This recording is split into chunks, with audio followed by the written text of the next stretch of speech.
Kairali TV 2017 ജ്വാല പുരസ്കാരങ്ങൾ പ്രഖ്യാപിച്ചു. 5 യുവ വനിതാ സംരംഭകർക്കാണ് പുരസ്കാരം. മലയാളത്തിന്റെ മഹാനടൻ മമ്മൂട്ടി പുരസ്കാരങ്ങൾ സമ്മാനിച്ചു.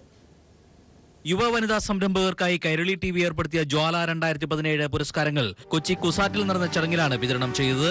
ജേതാക്കൾക്ക് മലയാളത്തിന്റെ മഹാനടൻ മമ്മൂട്ടി പുരസ്കാരങ്ങൾ വിതരണം ചെയ്തു.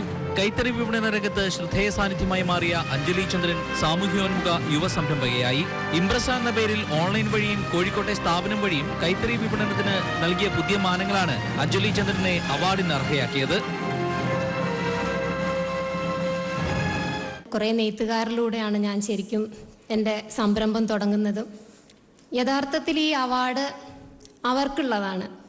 നമ്മളൊക്കെ ഇട്ട് തിളങ്ങി നിൽക്കുന്ന ഓരോ വസ്ത്രത്തിൻ്റെ പിന്നിലും ഒരുപാട് കഥകളുണ്ട്. നമ്മളുടെയൊക്കെ സങ്കല്പത്തിൻ്റെ അപ്പുറത്ത് നമുക്കൊരിക്കലും ചിന്തിക്കാൻ പറ്റാത്ത അത്രയും കഷ്ടപ്പാടിൻ്റെ കഥകൾ അവർക്കുള്ളിലുണ്ട്. ആലപ്പുഴ കാക്കത്തുരുത്തിലെ കായൽ റിട്രീറ്റ് എന്ന സംരംഭത്തിലൂടെ ടൂറിസത്തിന്റെ സാധ്യതകൾ പ്രയോജനപ്പെടുത്തിയ മനീഷ പണിക്കർ മുഖ്യധാര യുവ സംരംഭകയായി. കലാപരിപാടികളിലൂടെയും പാചകത്തിലൂടെയും നിരവധി പേർക്ക് തൊഴിലവസരമൊരുക്കിയാണ് മനീഷ പണിക്കർ പുരസ്കാരം നേടിയത്.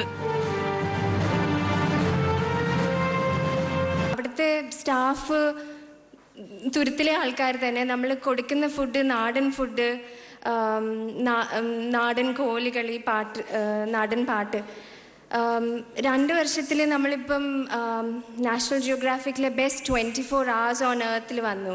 കമ്പ്യൂട്ടറും ടെലിവിഷനും ഉൾപ്പെടെ നിരവധി ഉപകരണങ്ങൾക്ക് 50% വരെ വൈദ്യുതി ലാഭിക്കാൻ കഴിയുന്ന ഇമ്പൾസ് ഇന്റലിജന്റ് പവർ സേവർ എന്ന ഉപകരണത്തിന്റെയും പ്രോഡ് നെക്സ്റ്റ് എന്ന സ്റ്റാർട്ടപ്പ് കമ്പനിയുടെയും പ്രവർത്തനങ്ങൾക്ക് മുന്നിട്ടിറങ്ങിയ ഇന്ദു അയ്യപ്പൻ നവാഗത യുവ സംരംഭകയായി തിരഞ്ഞെടുക്കപ്പെട്ടു.